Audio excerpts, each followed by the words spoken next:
គឺស្ដីអ្នកទាំងអស់គ្នាបាទសូមស្វាគមន៍មកកាន់វីដេអូតម្រូវឆ្នោតយួន VIP សម្រាប់ថ្ងៃទី13បាទខែ11ឆ្នាំ2025បា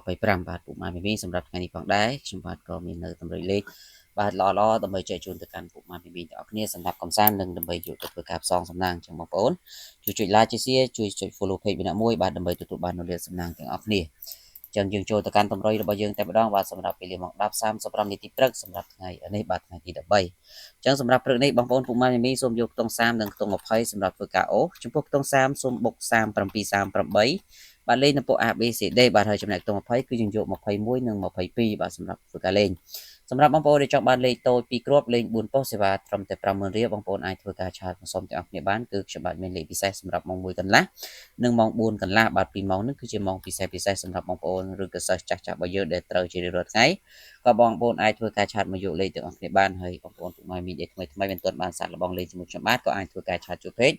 ជួបលេខពីខ្ញុំទាំងអស់គ្នាទៅលេងសាកល្បងក៏បានបាទគឺខ្ញុំបាទមានលេខពិសេសហើយសេវាត្រឹមតែ50000រៀលទេបាទឆ្នោតចិញ្ចឹមទៅយកសេវាតាមក្រោយបាទសម្រាប់ម៉ោង6:35នាទីពេលល្ងាចយើងយកខ្ទង់40និងខ្ទង់60សម្រាប់ខ្ទង់40សូមបុក40គាត់41ធ្វើការត្រេននៅពួក ABCD បាទហើយចំណែកខ្ទង់60គឺយើងយក67 68បាទចឹងពុកម៉ែបងប្អូនសម្រាប់ថ្ងៃនេះក៏ខ្ញុំបាទមានតែប៉ុណ្្នឹងទេក៏សូមអរគុណជូនពរបងប្អូនសំណាងល្អត្រូវឆ្នោតទាំងអស់គ្នាសូមគោរពលា